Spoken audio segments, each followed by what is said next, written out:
So let's start with the kit. What's in the kit? What's in the box? So the box now that are in stock at Kyosho Europe, the ones that are probably in stock worldwide right now and in the shops are the latest version of the kits. So from stock in the box, you already have the new parts. So the reinforced heavy duty parts are in the box. So it starts with the new bulkheads, as you can see on my car here. So you have those two small ears here. So this is the new bulkhead, part number IF408D. So this is the new bulkheads. So you have more material here to support the shock tower, and also a little bit more material here behind the tower. So I hope you guys can see really well here. So in the latest kits, you already have those bulkheads. Of course, they are available as spare parts right now. So part number is 408D. Also, the new arms. So you have another piece here that goes there and reinforce the arms. So this comes stock also in the kit. This part number is gonna be IF625S. So this is the stock version. The 625H is gonna be the art version, but it's sold as an option. So those parts already come in the kit right now.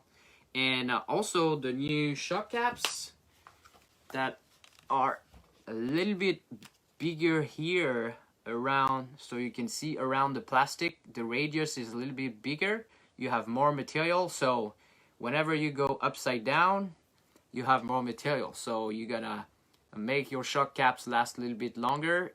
This comes stock in the kits, of course, and it also comes as a spare parts right now. So the new caps that the shocks have in stock right now should be the new ones. Part number is gonna be IFW469. So those shock caps are the new ones. Like I said, at least at Kyosho Europe right now, it's the only shock caps we have. So make sure that it's the right ones. I'm just gonna go a little bit backward and check the video because, oh, here it is. I want to see your comments, guys. Here we are. Now I have all of you guys. So those three parts come directly in the box right now. So except if your kits was in stock for a long time at your hobby shop, those parts come stock. And of course, as a spare parts right now, every hobby shop should have those spare parts also. In the kits, for you guys that don't have the car yet, I have many customers right now, many guys asking. They are switching from different brands. It comes with the 0.8 millimeter body, so it's the light version of the body. You have a 1 millimeter optional body for heavier one, but more durable. And it comes with 2.3 front sway bars, 2.5 rear sway bars.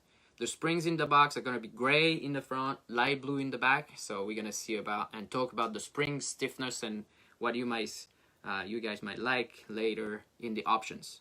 But this is pretty much what you have in the box. 46 spur gear, 43-13 gear ratio in the gearboxes. About the setup, basically what I like about that car, with all the experience I have right now, is for me, it's one of the easiest car to drive out of the box. So whenever you build the car, you follow the manual. Like, there's nothing easier. Like, you just follow the manual step by step. The box setup is really good, so you don't need to overthink about it. Like, the car out of the box is magical. Like, the first time I went on the track, I just it was in Padova last year in January. I just built the car out of the box, went on the track. After 5 minutes, I already felt like super comfortable. I felt the car was doing whatever I wanted, not like the car wanted to do. It was super easy to drive. I felt really comfortable. I thought and I felt I could push it to the limit after the first tank already. So there's nothing really special about the build, no like special tip or anything. The Japanese guys have done it really well. They have a 20+ years experience about RC cars, and the MP10 right now, when you build it, you can feel that all that engineering is put into the box, and you just follow the manual with the box setup, and you guys are gonna love it. Of course, you can check my website, rsrc.biz. I post all my setup sheets there. So anytime you guys want to see my setup sheets, they're there. I also post some basic setup that I would like you guys to try. It's just a little bit different from the box setup with the shock pistons and everything. About the setup, what I like from the box setup is the shock pistons. So typically the kit comes with 8 holes 1.2 front pistons, 8 holes 1.3 in the back before, but the new kits come with 8 holes 1.3 all the way around. What I like about the rear 8 holes 1.3, it's making the car super easy to drive, really forgiving, and it's also a drawback for the front. So if you put those shock pistons in the front, the car is gonna be a little bit lazy, so it's gonna be super easy to drive, but it's just gonna be a little bit lazy. So if you guys want to get a car a little bit more aggressive, I really recommend to try the SP pistons. So the tapered pistons, those pistons are gonna give a little bit more grip, more traction, because it's not gonna leave that much from the front. And this is the pistons I'm using pretty much everywhere. This is the basic setup I'm using. 8 holes 1.2 in the front, SP, so tapered pistons with the flat part of the piston on top, and the regular 8 holes 1.3 in the back. My basic shock setup is 450 shock oil in the front, 650 shock oil in the back. This is with 25+ degrees Celsius, so whenever you run in like cooler conditions, I would recommend to go a little bit softer. I think right now it's pretty much cooler everywhere, so I would go 400, 600. It depends on the temperature of the track. But if you check my setup, what I usually recommend is you start with the setup I recommend. I think everybody can go on the track with my setup and they're gonna love the car. It's gonna be just a little bit aggressive from the front end. So if you want the car to be a little bit easier to drive, just go with a different Ackerman position. You go with number 3 from the front, so it's the basic setup from the box, and 3 degrees toe in the back, sorry. And just those two changes are gonna change the balance front and rear, and it's gonna be a lot easier to drive. So you start with my setup, and if you feel the car has a little bit too much steering, a little bit too aggressive, and the rear is a bit shaky, you just go 3 toe in the back, a little bit less Ackerman, and you're gonna have directly less steering, more rear end, and the car is going to be a lot easier to drive.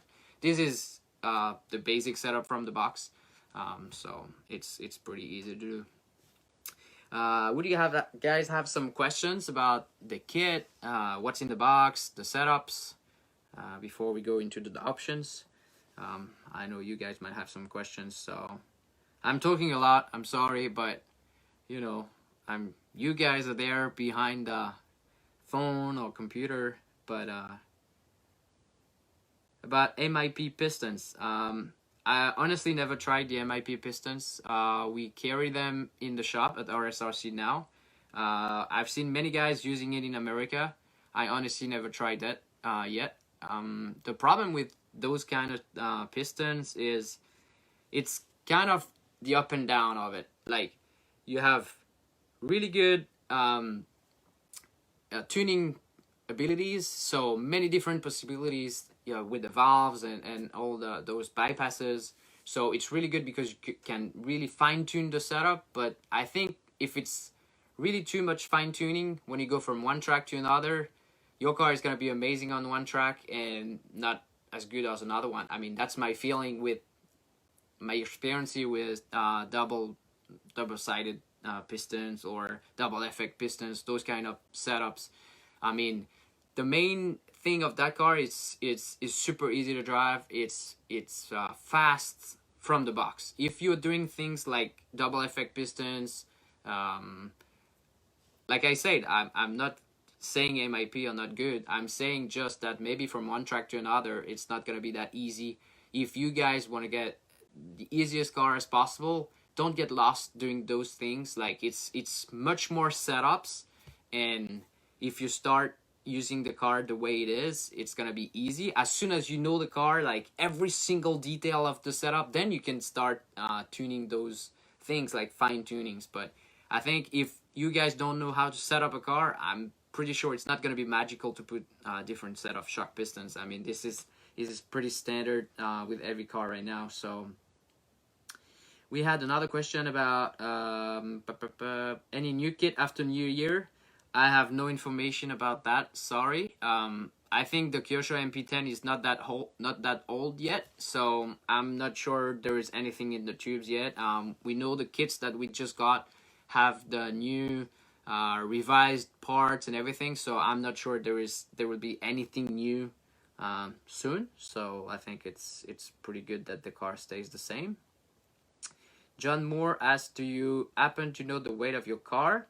Honestly, nope. I didn't do that many international races this year to have like the scale and weight it.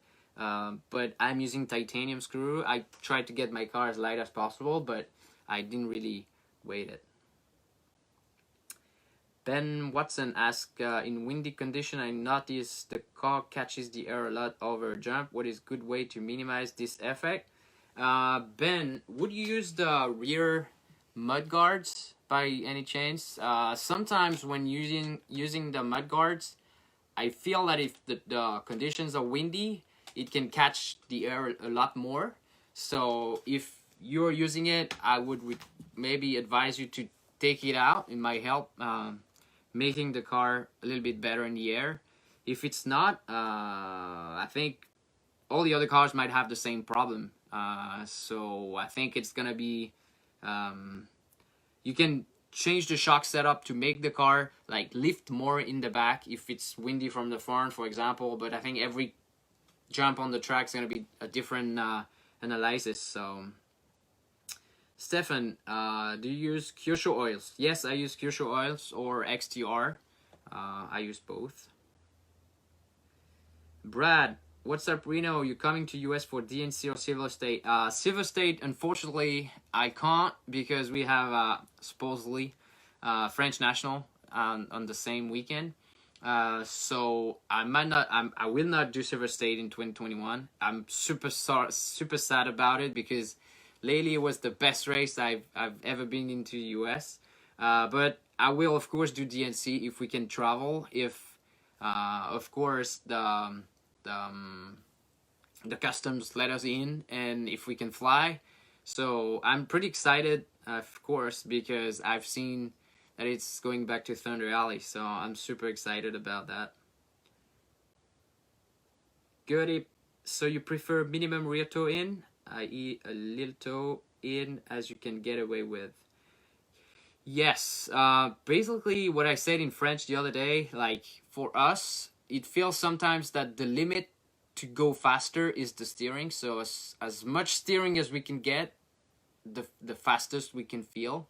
So sometimes for me it's just about corner speed. If you have too much rear grip, it just feels that the car is lazy. It's just stuck in the back in the corners, and in my opinion, with less toe in the back, from going from 3 to 2.5, for example, it just released the rear end a little bit more into the corners, especially the 180s.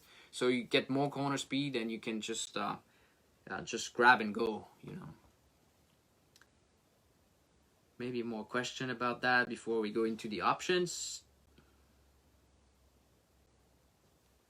Do you know anything about parts availability for the MK2, like Madvan and GT3? I think all the parts are available at Kyosho Europe, so might check that, and the shops that are carrying those parts. Of course, if it's in stock at Kyosho Europe, they should be available. That's what happens in my shop every day. Do you run weight? Nick Costa asked about weights on the chassis. We're gonna go. I will answer that I think later on when you talk about the options. But yeah, I'm using 20 grams in the front. high force. Michael asked about the high force option body shell make more difference over the original body shell. For the MP10, there is only one body shell. So it might be from the MP9 that you're talking about. I know that the MP9 comes with two different bodies. I mean, they have the TKI 2, 3, and 4. So every TKI had a different body shell. But basically, the body shell makes a big difference right now about the car behavior. Of course, changing the body is going to change the behavior of the car. The more downforce you're going to have, the more grip, supposedly. But sometimes there is a limit, like you want to give too much downforce and the car is going to grab more. So especially in the bumpy conditions, for example, the car is going to be catchy a bit more. So in the bumps, I would go with less downforce. The car will be a little bit easier to drive. And if you want grip, the track is slippery, or you want maximum grip on the car, of course, use the maximum downforce. That's why I think the MP10 body has been made. You can see like the side wings and the front wing also here. So I think that combination gives a lot of grip, front and rear. I think the balance of the MP10 body is really good. When I was driving a different car before, when I saw the release of the MP10, I thought, but why such a body? I mean, the shape is different from any other car in the market, but since I'm using it, I said, okay, Kenai knows what he's doing, and that's why he made this body, and I think that fits the car really well. Vincent is asking, you use all the Kyosho bearings? Yes, Vincent. I don't know if you know the Kyosho bearings, if you have tested it, but it's the best bearings ever. Many other cars, many of other drivers are using the Kyosho bearings on their cars. There is no maintenance required. You just drop and go. Those bearings are super free, and as soon as they are a little bit harder to spin, you just dump them. So here we go. I think we are okay with questions about the kit and the setups. It's a little bit about the setup and the options, but we can go through the springs. I know you guys have been lost with the springs. We have many different springs right now for the MP10. Since we got the new higher tower, the new springs have been released, so it's going to be the transition with the options right now. But in my opinion, what I'm doing now is any tower you use, like you're using the stock shock towers with the stock shocks, or the higher shock towers and the longer shocks, I would recommend to use always the same shocks. Always the same shock springs, which are 70mm in the front, 81 in the rear. So it's the stock springs, stock length, 70 in the front, 81 in the back. It's advised to do 81 in the front, 85 in the back with the new towers. But from my own experience, what I've tried is the car feels better, like more reactive, more predictable with those stock springs. About the stiffness now, there was a chart that has been released, but we're gonna go through the springs together. For the front, the softers are gonna be the purple, then the light blues, then the grays, then the reds, and then the dark blues, from softer to harder. So that's for the front. And for the back now, the softest are gonna be the orange. So it's the old springs, but honestly we are not using those anymore. They're really soft. Then the light blues, purple, red, and dark blues. So those are pretty much all the springs you need. All the other ones are gonna be old. I'm talking about the greens or the orange or the yellows. The range I'm using now are those ones. what I recommend is the gray fronts. That's the one that comes in the kit, and the red ones. That's the first option I would go with, the red rear springs. It really makes the car a little bit more precise, more rear grip than the light blues. The spring is a little bit thicker, so the active coil is different on the track. The feeling is gonna be different, but the car will be more predictable. It's gonna be also easier to drive in the bumps. So, in my opinion, first option to get are gonna be the red rear springs. If the track is bumpy, I will go with purple. So the purple springs, always 81 millimeter. And for the front, basic setup is gonna be the gray springs. And if the track is a little bit grippier, or you think that the car dives a little bit too much mid corner, I would go with the reds. That's pretty much the springs you need. If the track is super high bite, the dark blues in the back are gonna be really good options. But if the track is a little bit bumpy, those springs are gonna make the car harder to drive. So first options about the springs. Also the sway bars. In my opinion, the 2.5 rear sway bars that come in the kit, it makes the car a little bit twitchy on power. So I would go at least with the 2.7. The first time I went on the track with the 2.5, I felt that it was really good off power. So the car has a lot of grip off power. But when I went on power, I felt the car was sliding a lot from the back. So I changed to 2.7 straight away, and it was a huge difference. The car was a lot easier to drive for me. I like to go on the gas pretty early, mid corner, and with the 2.7 rear sway bars, my car was a lot more precise. I had more grip, and I could go and get on the gas a little bit earlier. So for me, it was a massive setup change. So 2.7, 2.8, sorry, rear sway bars are gonna be the second options I would recommend. Let's talk about the option I use now. I like the front caster block in aluminum. So I use 17.5. For those of you guys that don't know the Kyosho cars, we have an insert here inside the caster block. So you can go with those 17.5. We can go from 16.5 to 17.5 to 18.5. So it's pretty good. You can just spin the bushing and you can go 1 degree per step. So that's for me a good window right now with 17.5 aluminum, and you can go 16.5 if you want more steering, more off power steering, if the track is a little bit tight and you want more steering. If the track is high bite, you want the car a little bit easier to drive, less nervous, less twitchy around neutral, go with 18.5, just spinning the bushing. If you run in super tight conditions or super low grip conditions like I had in Padova last year, I went with 16. 16 is also a really good setup because you can go from from 15 to 17. So it's another window, tuning window. I did also a video about the rear hubs in aluminum. In my opinion, the rear aluminum uprights give more grip to the car. It makes the rear end more precise. I tried that in Montpellier and different other tracks after that. I felt with the plastic ones that come in the box, it's the same feeling as the sway bars. Basically, when you go under the gas, mid-corner, the car has a light slide. So if you want more on-power rotation, the plastic hubs in the back are going to be awesome.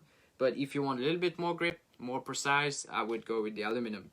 I personally used the plastic bushings. I tried the brass bushings, so we have all the bushings from the hubs or the caster block in brass as an option, but I feel those options take away some grip. So if you run on a super high bite track, the brass bushings are gonna make the car a little bit more numb, more lazy, and I think it will take away some grip, make it easier to drive. But if you want as much traction and as much grip as possible, just use the plastic bushings. The brass is going to take away some grip in those parts here. About the shock mounts now, part number is going to be IFW612, so it's the longer shock mounts. Basically, when you use the stock ones, the shock is a little bit closer to the shock tower.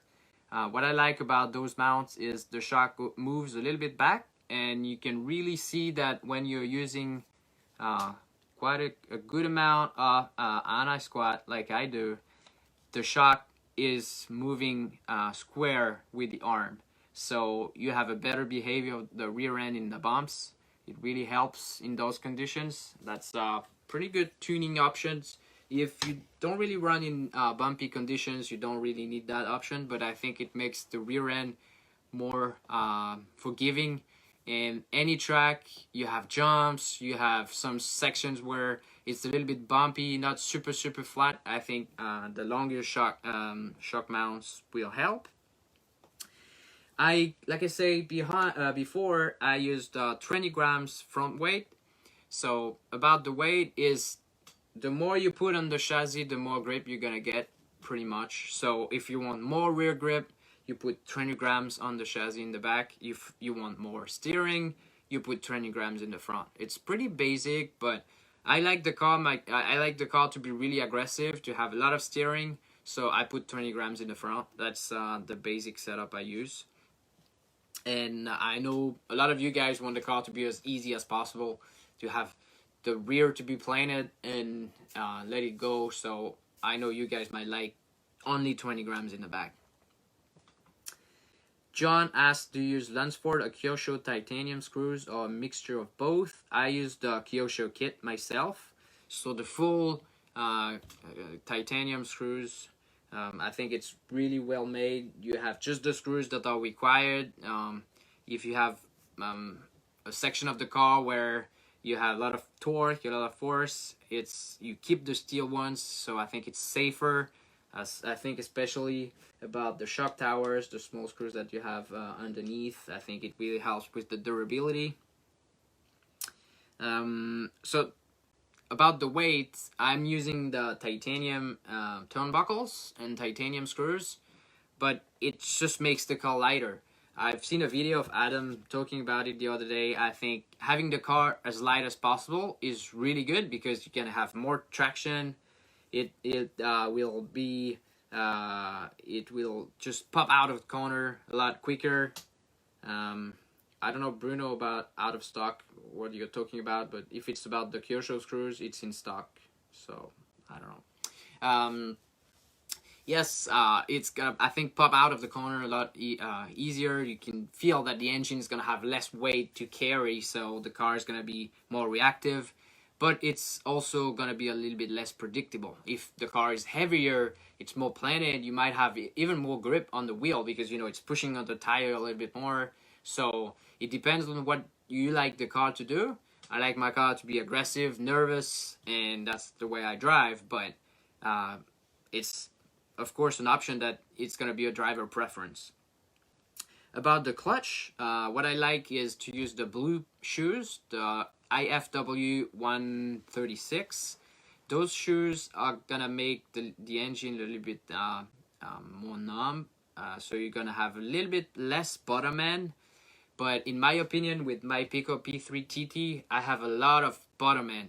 So with those shoes, it's slipping a little bit less. The aluminum is a tiny bit softer, so it grabs more and it makes the car easier to drive, especially if you have slippery, dusty conditions. Those blue shoes with the blue springs 0.95 is going to make the clutch softer and a lot more predictable. If you have the engine to be super nervous and you like the clutch to be nervous, it's going to make the car and the rear end to be nervous also. So I like that setup a lot. I know my engine is also super torquey, super punchy, so I adapt the clutch to the engine. John asked about the new Diff Gears. I wanted to go about that after. So about the new gears, IFW 621 for the front and the rear, IFW 622 for the center. Those pinions are really good because they last a lot longer than the stock ones. But what you guys need to understand is it's also a tiny bit heavier.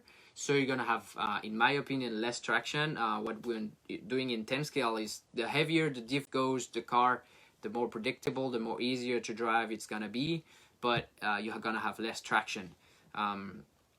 What I recommend also, if you're using those differentials, sometimes for the front and the rear, I know Yuchi use it in the front and the rear. I think it makes the car easier to drive, but what you need to understand is, in my opinion, when I use them, the basic setup I use is 773 in the diff. With the new gears, to have pretty much the same diff feeling, you have to go at least 2 times heavier diff oil. So if you like 773, for example, you go 15, 15.5. If you like 10, 10.5, you go 20, 25. So it's the balance to find, but I don't use it in the center for sure. In my opinion, the pinions are too small and you have too much volume of oil, and it's with the centrifugal force, it goes around the diff case but doesn't really suck into the pinions. So if you're putting it in the center, you will lose a little bit more, a little bit of traction. So don't hesitate to go higher diff oil to compensate, because with those new gears you have less wheel spin, but it's also heavier. I'm not using them myself. I like also the diffs to be as light as possible. It's more snap, more acceleration, so I like the stock diffs. Good asks about, doesn't the front chassis weight make the car push in the corners? I don't feel that way. I mean, in my opinion, with having more weight in the front, it doesn't really lift as much when you go on power. So in my opinion, when you go, you're like full steering, mid corner, you start to accelerate. If you have no weight in the front, just the wheel will spin, the tires are gonna balloon, and the front is gonna lift a little bit more, so you're gonna transfer more weight to the rear, and the car is just gonna sit on the back, and you might lose some steering, in my opinion. So putting more weight in the front might just make the car lift a little bit less on power, so you keep more weight to the front wheels, to just getting out of the corner. That's my own experience. Gary, I think if you feel the car pushes when you put more weight in the front, I might go around the setup. That's not something I felt myself when I used the front weight, but maybe one day I will feel, oh, maybe it's pushing more. Yes, like I said, sometimes it's a driving preference. You have also the theory of things, and you have what's going on the track. So it's pretty tough sometimes when you just check about what's the computer does, and you go on the track and it's totally different. I got many times this experience back with some other sponsors, like on the computer it does this, it does that, and then when you go on the track you say, but it doesn't do anything, or I don't feel that. So it's sometimes you get lost pretty easily about the setup, and that's why sometimes it's good to just experience, go on the track. Like I said, tonight I'm gonna show you what I like about the car, when the option I'm using, but sometimes it's just my point of view. I might not be too objective sometimes. So you guys are free always to go on the track and share your experience. Of course, I'm always happy to get your feedback, what you guys think about that part, this or that, and oh, dude, I checked that, I tried that, it's awesome, you should give it a try, and we all get together and we all rise and shine. Hey Barry, what's up? Yeah, like I said before, I hope I'm gonna be in Thunder Valley also for DNC. I'm super pumped to be there. I hope we can travel. I mean, the situation right now, we all know that it's worldwide Hyundai shit. It's terrible, but I hope we can just get out of it as soon as possible. And of course, I will be super happy to run into the rally. I love that track. So, Dianis, what about the 1242 gears? Those gears make both front and rear shorter. So So if you're using those gears in the front and the rear, you basically gonna shorten the bulkheads, like I said. So you're gonna make the center diff work a little bit more. I tried that myself with those gears. You feel the car has more response. It's more reactive. You feel the car is lighter. You have more acceleration because the gear ratio is a little bit shorter. Whenever I tried, I was not faster. I had the feeling I was, but the speed was exactly the same.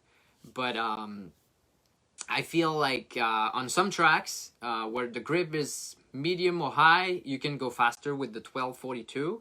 But if the track is slippery, low bite, you need to work on the clutch or the center diff to compensate, because the bulkhead are going to be a little bit quicker reactive. They will have a quicker reaction, sorry, and it might make the car a little bit harder to drive. So just make sure you're just tuning those gears in the right direction and in the right conditions. Let's talk about the towers now. I think it's one of the options you guys for sure want to try. We've coming with the new higher shock towers, front and rear, IFW 623 and 624, with the longer shocks. So the front shocks are gonna be IF 484. The rear shocks are gonna be IS 215. They all go together, so of course you buy them separately, but you can't use one or the other. Of course you can use the front only or the rear only, but if you're using the higher shock tower, you need to use the longer shocks. Same for the front, same for the rear. I personally love those towers. I feel the car has more travel, so more up travel, more down travel. You can have more droop. So this is fantastic, phenomenal. If you're running in super bumpy conditions, you have more down travel, more up travel also to go through the bumps. So it makes the car a lot more predictable, easier to drive, and it lands a lot better too. So you can really imagine that you have the wheels going down more down travel, and when you land a jump, it goes fully up, like full, maybe 10 millimeter higher from different down and up travel. So it's a lot more travel. The car is a lot better on the jumps, in the bumps. The shock setup is pretty much the same. So if you were using the same setup as I do for the shock pistons, for example, 812s in the front, 813s in the back, I would stay with the same oil, maybe 50-ish thicker front and rear, because you can feel the car is moving more. You will have more travel, so you will feel it's just moving more on the track, so a little bit thicker, but the same shock piston, same springs. That's what I recommend, and for sure you guys are gonna love it. It's one of also the options that I would require, and I would love you guys to try. Of course, the first feeling you might have is the car will have more movement on the track. So if you're using those options, I know it's in Europe or France, for example, we have many tracks like that with synthetic, so AstroTurf, wood, concrete. In those sections, the car might be a little bit less reactive because you have more roll. So what I tried lately is I went just one step stiffer springs, so from gray to reds, and I found that precision that I was missing with the higher towers. So if you're using the higher towers, just one step stiffer springs, and you will keep the same precision. The car will be same reactiveness if you have like high-speed chicanes or high-speed sections of your tracks, but the car will be more reactive, and it will also absorbs the bump a lot better. Daniel is asking about the CVD or CVAs. I tried all of them, front, rear, center. For me, it doesn't bring anything special to the car. From my own experience, usually when we use CVAs, we have more traction than the universal. The universal makes the car easier to drive, rounds the corner better, but a little bit less traction. And on the Kyosho, I think the balance front and rear center with all those universals is really good like that. So I didn't feel anything better using CVAs. I know some guys really liked it, but yes, I think it's a driver of preference. Sometimes some guys like it or not. In the center, also you have more angle in the front, for example. So I feel sometimes the CVAs are wearing out a little bit quicker than the universals. So it's good also because you can do maintenance pretty easily. You just change the pin and the roll, and you just go again. Because the universal, you have to change the whole drive shaft. But I think for me, it's the universal. Cody says, I disagree with the more up travel. The towers are totally yes, but the shock bodies are longer as well. It has minimal amount more up travel. Have you tried the 60 shot? Blah, blah, blah. Same amount of down travel as stock setup, but gain 4mm up travel. No, Cody. I didn't try anything like mixing the shafts with the towers and everything. I honestly think and feel that we have more up travel. It's not a lot. It might be just a meal or two. It's not a lot of up travel, but honestly, a meal or two on the track, you can already feel the difference. You don't really need to go like 5mm more up travel to feel the difference. Like I said, there is more travel, so we have more droop. We can go with a lot more down travel and not so much up travel. We have more travel, total travel, for sure. But I didn't try anything else like mixing the shafts and everything.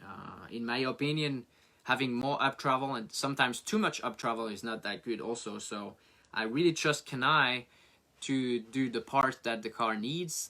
Sometimes it takes a little bit more time, but I know the way the Japanese works. When they release a new option, they've tested a lot of different combinations. I know Yuichi is practicing in really bumpy conditions, so if he came out with these options, I think it might be the best options. But if you tried something else, I mean, we might give it a try later. I think there is no wrong or bad idea. You know, it's RC. We can try everything and just do our own experience for sure. Chris asked about the hard-coated bodies. Nope. The IF484 shock bodies are not hard-coated yet. I think the new batch that will be produced will have the new coated shocks, but it's not done at the moment. Honestly, I've been using those longer shocks in the front for a while, and I think if you're using the 484 shock pistons, shock bodies, the full longer shocks, I think it's in the front. If you're using the dust boot the way it is, the oil is clear. You don't really need to use the hard coated shocks.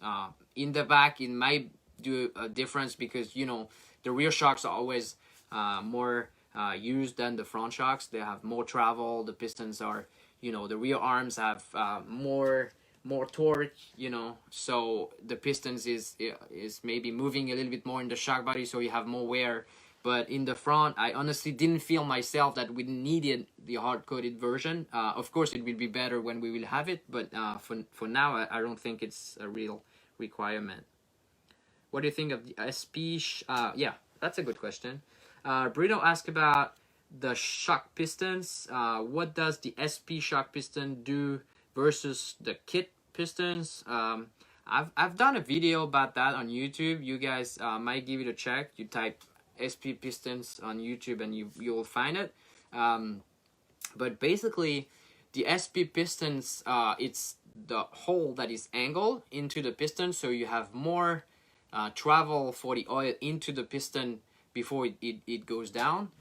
So it gives more pack to the shocks. Or if you have like a regular 8 holes 1-2 pistons, for example, compared to the SP ones, the SP one will have more pack. It will feel a little bit stiffer because, you know, when you land harder, the oil will have more difficulty to go into the pistons, so it will make the car harder. I would say it's pretty much 100 CST difference. So if you're using 400 SP tapered shock oil, to have pretty much the same pack on the table, same pack landing jumps, you would have to go 500 with the regular pistons. It makes the car lands better, so you can use a softer oil. It will have the same landing, same pack, same dumping, but because you're using a softer oil, the low speed dumping will be faster, so the car will have more grip into the corner. It will roll a little bit more. So the effect for me with those SP pistons is the car will have more steering and will land also a little bit better. That's why I like them in the front. It makes the car a lot faster for me. For sure, the 812s regular are gonna be easier to drive because they will lock a little bit less. So in the bumps, for example, the car will be easier to drive. It will absorbs the bump better, but it might make the car slower also. Goodip asks, do you stick with the longest shocks tower at most tracks? Are there any track condition you want to use the standard shock towers? I honestly went back and forward many times this year. The last time I've been doing it was in Le Pen in Paris. The track was synthetic, a lot of synthetic. So there was wood, concrete, asphalt. So that would be and kind of off cambers. So that would be for me the conditions where I would need the lower shock towers because I would need the car to be more reactive. And even in those conditions, I like the shock towers, the higher shock towers better because I could land the car sideways and it would still go. I felt with the stock towers, the car when I was landing sideways, it would grab or it would just flip upside down. It was not really forgiving.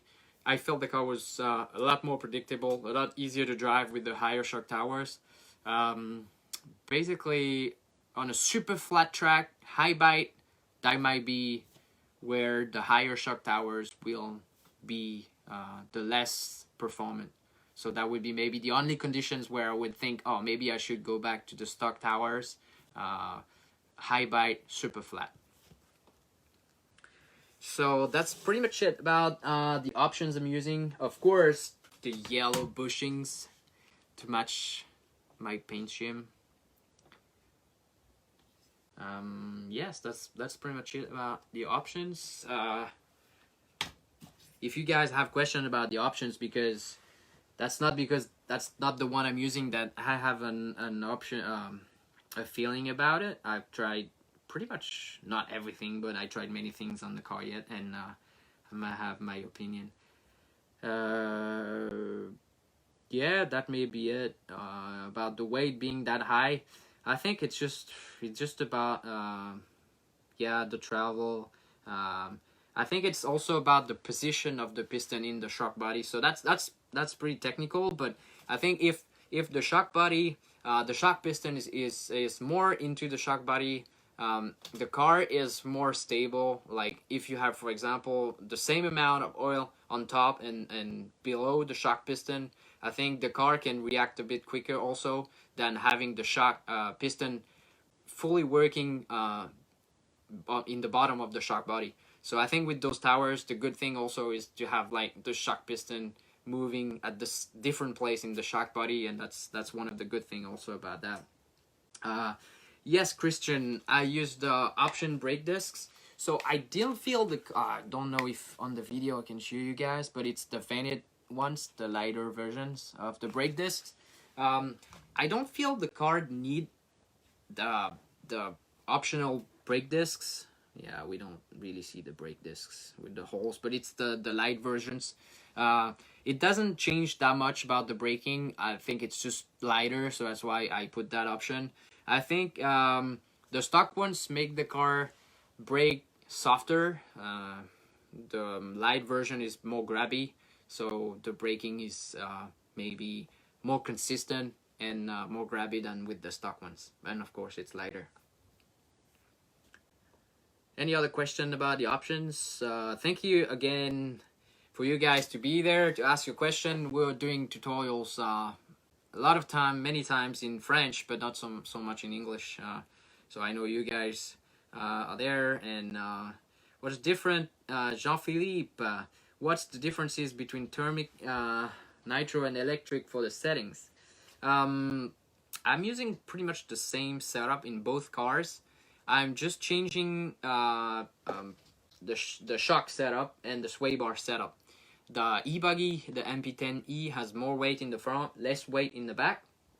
So I'm using a bigger sway bars in the front in the e-buggy. I'm using a 2.4 on the MP10E, 2.3 in the front of the Nitro car, and I keep the same 2.8 in the Nitro, 2.7 in the back. So I just changed the setup, springs and sway bar, adjusting for the weight distribution of the car. So more weight in the front on the e-buggy, less weight in the back. So I put a thicker front sway bar, softer rear sway bars, and I do pretty much the same with the springs. I use purple in the back and red in the front. So that's the basic setup of the MP10E for the shock springs. That's pretty much the same.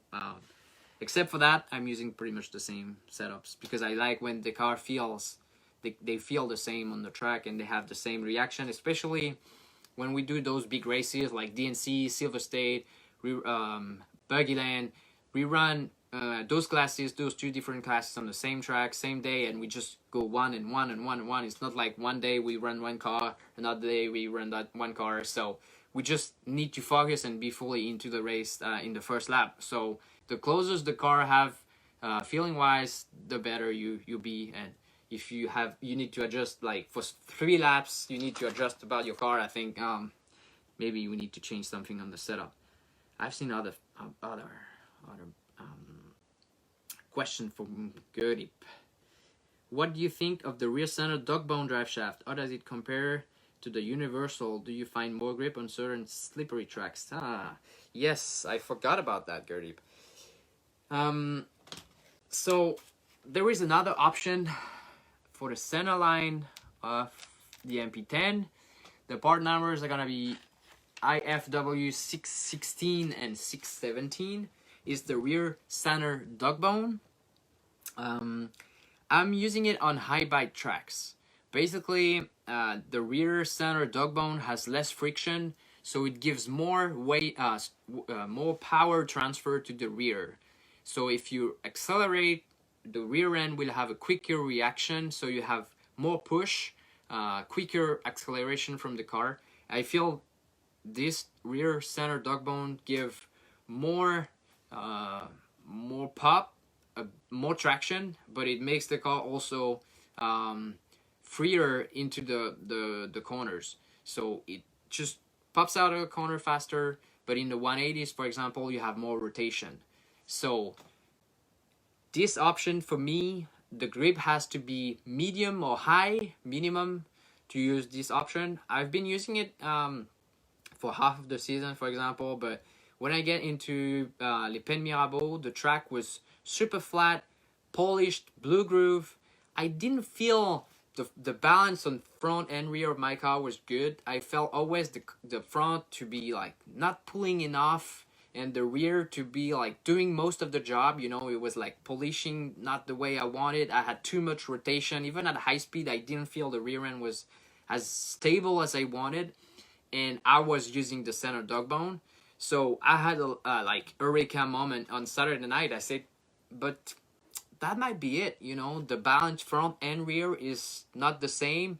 And I changed that. I went to the universal in the back, and it was day and night. On Sunday, I was the fastest on the track, and I won the main.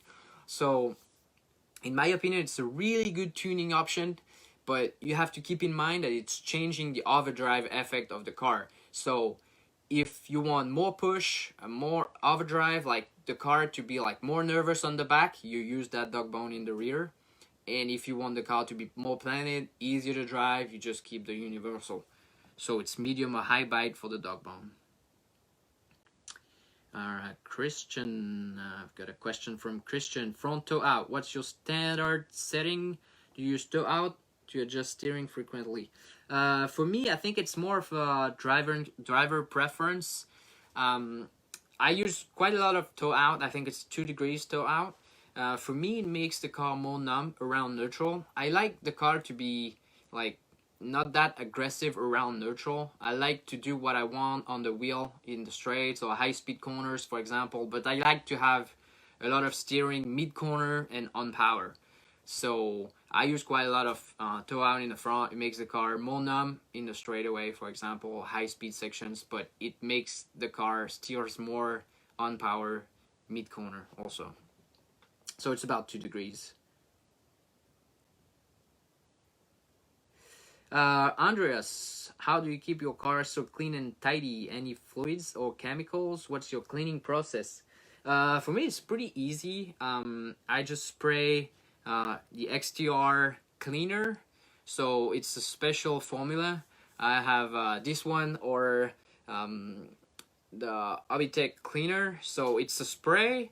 There's not so much water in it, so it's really protective for the bearings and everything, also for the electronics. So my method basically is I pull out the engine, the electronics, I spray the exterior cleaner front and rear, let it sit for like a couple of minutes, go with the air compressor, spray it out. If it's super dirty, I do it again, and then I use JT 85. So it's like WD-40, but it smells a lot better, and there is not that dirty oily thing that stays on the plastics and everything. So the JD85 makes it clean, shiny. It protects also because it's with PTFE, so it also protects the bearing. So basically, from one practice to another, for example, during the week, I don't have the time to take everything out, and so I just spray on the front and rear ends, air compressor and JD85. So it's a 15-minute works, but it really protects everything. It doesn't rust because there is not so much water in those products, and it's a quick job. About the setup, Jonas, bladders or emulsions? I use bladders personally. I feel emulsions make the car a little bit stiffer. So if the track is flat, you will feel that it's more reactive. But I didn't feel anything, my car was doing anything better with emulsion. I always like bladders because you can really set the rebound the way you want. It's gonna be consistent, especially with those new shock caps that the car comes with. You know, you have the screw here. So for me, it's a tuning option. I use the bladders, the thick version. I think the part number is IF346-03.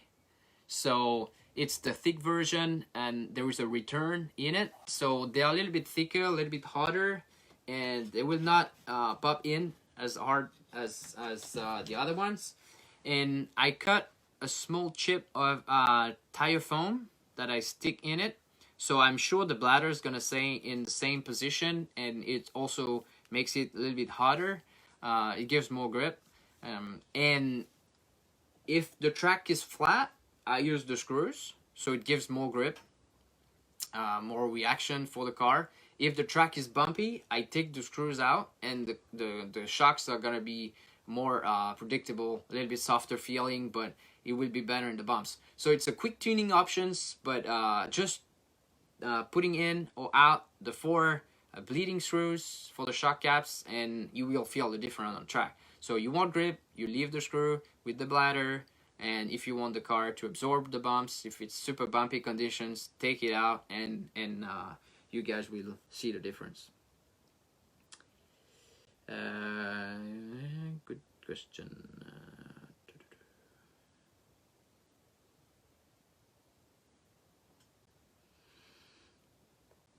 Yeah, so I like the bladders better. For me, it's what I write in my setups, but that's pretty much it. That's all for the options and the setup. Of course, the video is gonna be online after that. So if you guys have more questions, just send me a message on my Facebook page, Reno Savoya, or here, and I will be happy to answer. Of course, I know there is some time difference in the world, and we can't be everywhere at the same time. So I ordered the Dollarian for Christmas, but I don't know if Santa can bring it for me. Can you explain the springs, the difference between 1.4 and 1.5, and where here? Brian, I think you just got here with us, but I explained the springs already a little bit before, so check the video. I went through the rates, what the springs rates are from the softest to the hardest. Basically 1.4 and 1.5 will have a different action on the track. The spring chart give you we're live? Yes, we're live. Okay. Because it stops there, so I don't know. I hope you guys can see me well still. I don't see the video moving, so yeah, it's okay. Nope, it's not. Yes, it is. Okay. So yeah. So the 1.4 springs for me are gonna be a little bit more reactive because, you know, the coil is softer, but the 1.5 are gonna feel stiffer in the beginning, but they will be, in my opinion, more linear on the track. I like personally the 1.5 springs better. I feel that they're more predictable and more consistent on the track. The 1.4 sometimes they can feel hard. Sometimes in some, you know, sections of the track they feel hard. In some sections they feel that you're losing grip. So I love the 1.4 springs. So that's why I always run the red rears for sure. I have other questions here that I didn't see. Part number for the bladders, like I say, it should be IF346-03. So it's -03 for sure, but it's 346 or 347. It's the heavy duty ones. Yes, thank you, John. Claudio asks about the arms, about the new arms. Like I said before, introducing the video, those IF625S arms are coming stock in the box. So they are the softest version, and you have the hard version as an option. I'm using the hard version. For me, it makes the car more precise. But of course, they're harder, so it's more risky when the temperature is super low. So I would say below 10 degrees at least, use the soft version. And if it's over 10, 15 degrees Celsius, at least use the hard version. In my opinion, if the track is super slippery, you can use the soft version. It will give more grip, more roll to the car. It's not a big difference, but the car will be more precise with the hard version. So if it's in summer, super high bite, like at Joao's track, for example, the grip is super high, the temperature is super high also. I've seen those guys running and they are still in t-shirts. It's freezing cold, 3 Celsius right here. It's cheating. But yeah, in those conditions, the harder arms will give more precision to the car. No holes on your wing, the car, did you give up the holes or it depends? I pretty much give up about the holes. I tried back and forward. I think the holes make the rear end freer. So if you want more steering, the car to be like more reactive from the back, more rotation, more free, of course, you can drill holes. But on all the tracks I've been to lately, and I did back-to-back tests, I always felt more consistent with the stock wings the way it is. I use no Rico Bill though. I think the Rico Bill give more grip also, but sometimes it's not that precise. For me, like I said before, I like the car when it's reactive, it has more steering. For me, the Rico Bill is sometimes too much rear grip, so I use the stock wing the way it is, no holes. Of course, the car is gonna jump a little bit better also. If you drill holes, the rear is gonna push less in the jumps, so you can already land as a perfect landing if you drill holes, but you will have less grip. So it's always like finding the proper balance between having the car easier to drive, but having the behavior you want on the track. And for my feeling lately, I like no holes. Dionysus, For how long do you think differential and wheel bearings are safe to hold? This, of course, will depend on the track conditions. The bearings, I think, in proper track conditions and no real running in the water, super dusty conditions and everything, I honestly think you can race the whole season with the same set of bearings. Also with the clutch bearings, I think at least 10, 15 liters maybe. It's also about, like I said, the way you're gonna do the maintenance of your car. If you dump it in the water, of course the bearings are not gonna like it, but if it's a proper usage, I think the whole season with the bearings, like I say, the Kyosho bearings are maybe the highest quality I've ever seen. So Neo asked about the diff setup. Have you ever tried very hard differential configurations like 15, 20, 10 or similar or so? How do you find it and when? Yes, I ran 20, 20, 10 when the grip was super high. I think it depends on the grip. Always, like if the track is bumpy or slippery, you're gonna go down in the diffs. If the track is flat, high bite, you want the car to be more aggressive because you're losing power into the differential if the grip is too high. So you're gonna go thicker differentials in those conditions. So for sure in summer, super high bite, I went 20, 20, 10. In those conditions, sometimes I like also, I've been trying lately 15, 5, 15, and it's something I like also. I'm not saying it's going everywhere. I'm gonna try in different tracks again, but that's a feeling I liked also. Got it. I think you mentioned it with the new differential to use. Yes. 1 million in the center. Wow. Yes. With the internals, yes. Front and rear. Like I said, when you're using it in the center, in my opinion, it makes the car easy to drive. Don't get me wrong. The new internals make the car super easy, but if you want the car, like me, to be as fast as possible, you might lose a little bit of traction with those gears, and especially in the center. Like I said before, our differential in the center is quite big. We have a big amount of oil to get it as cool as possible, as consistent as possible.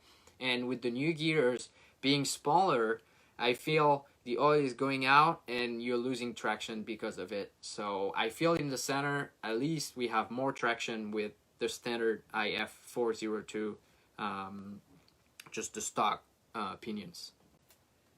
Yes, wow, 1 million in the center. That's crazy. Only in Portuguese tracks. So that's pretty much it, guys. It was Reno's tutorial tonight, talking about the MP10. Of course, we're gonna do something about the MP10E. I think it's the car of the moment. Many different guys are switching, changing from other brands to Kyosho right now. I'm super pumped about it. Like I said, I hope we can do a whole full season next year and I can show the true potential of the car. I know some of you guys say, oh, it's Kyosho, it's all and everything, but it's easy to drive and I'm sure it's fast. So I really wish we can travel, we can do DNC, we can do all those international races, because I feel super comfortable and super competitive also with this car. So I hope we can have more. Yes, Joao is sharing his setup right now. Thank you, Joao. Joao is using 40, 20, 15 with the new inner diff right now. But Joao is in Portugal and it's still 20 degrees Celsius.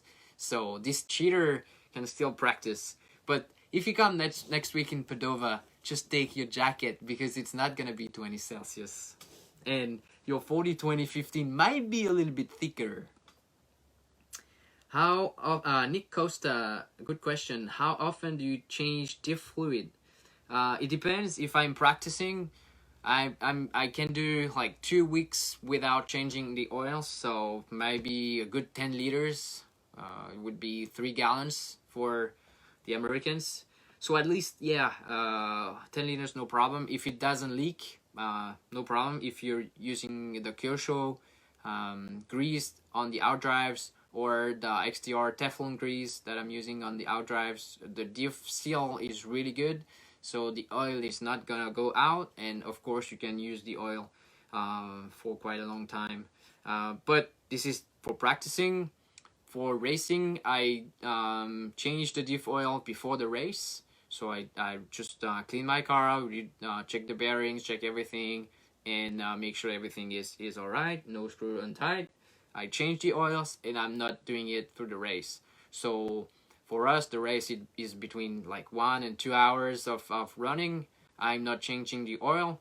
If the track is pretty high bite, I'm rebuilding the center diff before the maze. So just opening, cleaning, putting new oil in it, just the center. But I'm not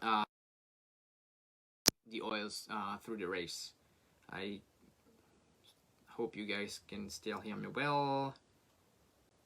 How do you clean your bearings? I'm not doing any maintenance on the Kyosho bearings, so I just use them, and as soon as it's starts to be crunchy, I'm putting new ones. I know some guys are using like ultrasonic cleaners and those kind of things, but I think you would need to open it fully to get the dust and all those the small mud out of them. So I'm not doing maintenance on the bearings.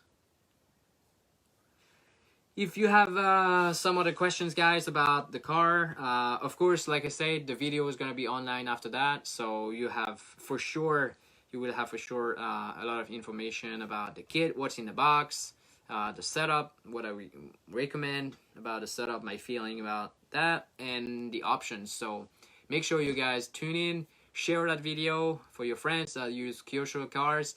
If your friends don't use a Kyosho car, it's a big mistake. So share them, tag them, make them use it, because I'm sure it's the best car out there. So I'm gonna stay there a little bit more if you guys have questions, and if not, I will let you guys go.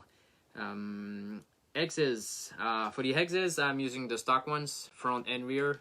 Honestly, I didn't try anything else, especially in the front. In my opinion, you use wider hexes in the front if you want less steering. So for high bite conditions, for example, on the back I tried wider and more narrow also, but I felt the sweet spot was with the stock ones. Yes, exactly, Nick. Ultrasonic cleaner, I think it's really good for some parts or some other bearings when you can take one shield out. But with the Kyosho bearing as they're full metal, I think it's hard to do maintenance. But like I said, they're super good quality. The steel, even if it's metal, it's really good. So you don't really need to do maintenance. I've been doing quite the whole season with the bearings on my MP10E. Didn't change any bearing. I'm sure about it.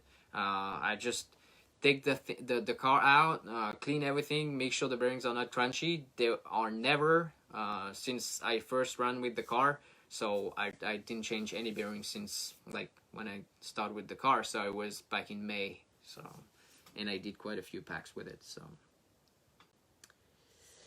Yaniv, what is the brake bias you're using? More front or more rear?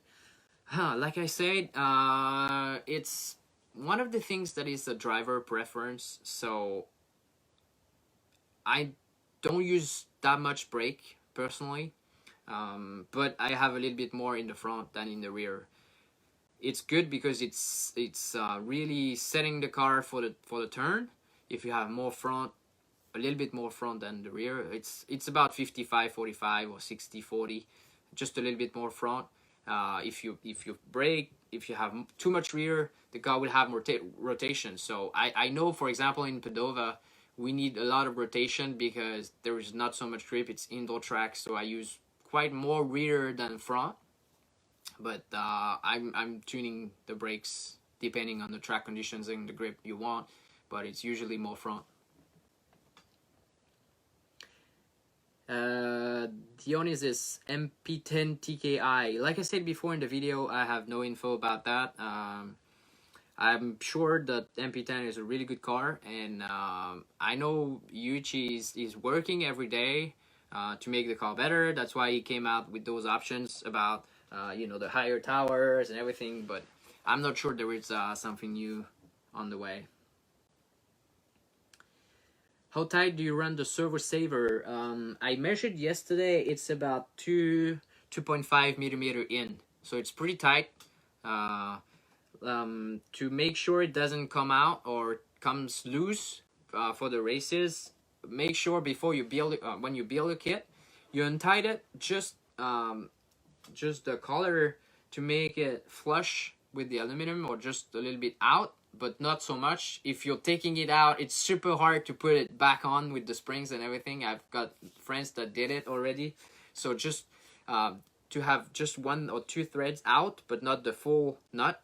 And you put some Loctite on it, like blue or red Loctite. That's what I do. And then I set the servo saver the way I want. For me, it's not a setup that we change. So as soon as you set up your servo saver, it's one of the things we're not changing. So if you do that, it's sure it's not gonna move again. I've had the problem at the beginning of the car. Like, I was setting it up at 2.5 millimeter, and sometimes I felt like when I was landing a jump, I felt the car was not going wherever I wanted because the servo saver was coming loose. So that's one of the things you have to be careful about when you build a car.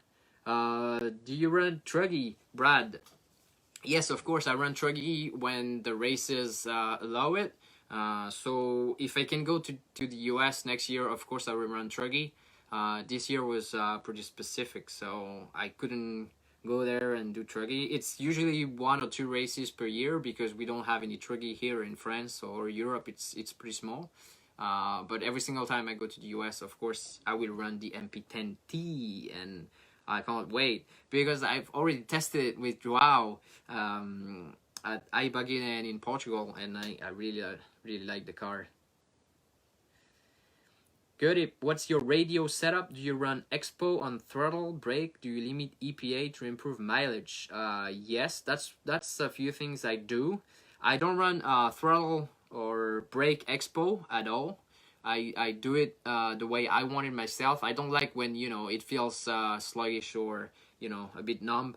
I like when the car does what I want, so I'm not using any expo, steering, or throttle. Sometimes when it's super high bite, I use a little bit of speed reduction for the steering, just reducing the speed of the steering servo, but on the full range, not any expo. But for the gas, yes, sometimes I use a 7mm restrictor, for example, and I open it to 6mm only, so I just reduce EPA. It makes the car easier to drive because the engine is smoother, it's revving a little bit slower. It works a lot on my engine. For example, I know the Pico P3 is really powerful, so that's what I've been doing in Padova, for example. I know these engines are really torquey, really aggressive in the bottom end. So doing that, just reducing the EPA, is making the engine a little bit more numb on like in the bottom end, and it makes the car a lot easier to drive in those super slippery conditions. And when it's cold, of course, when you do that, you're saving a little bit mileage. Also, it's not a lot. It's between 30 and 40 seconds, but sometimes it's just make you go 9 minutes or 10 minutes. So it might be a good tuning option for sure. Antonio asked about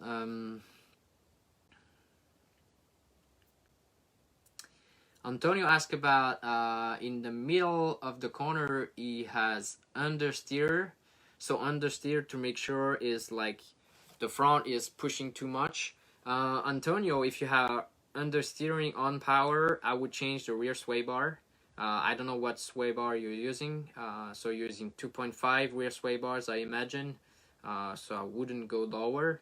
So I will work on the front. I would go with maybe less Ackerman, so you can go 2 like me in the front, and 2.5 toe in the back, also to make the rear end a little bit more freer. Also, I would go with more NI squat. Also, just check my setup. That might help you because the standard setup is pretty easy to drive. If you want the car to be to have more steering, to be a little bit more aggressive, I would just advise you to run my setup and give it a try for sure. It will help you. Yes, Nick, I think the MP10T is awesome. The body, everything, it looks great on the track. So it's always really difficult to have truggy here. It didn't really pop out. I think it's easier today to run e-buggy. So most of the races we run Nitro and e-buggy because, you know, e-buggy you don't need any mechanic, and you just plug and go. So it's quite a lot easier. So I think that will be it for tonight, guys. Thank you for watching. Like I said before, share it, do a watch party, invite your friends. Of course, if you have any question, anytime, just pop me a message, Reno Savoya on Facebook, and I would be happy to answer about setups, about tuning, about options, about anything about Kyosho, Pico, aka anything about those products. I would be happy to answer. Okay? Have a good evening. Thank you for watching, and see you guys later. Bye-bye.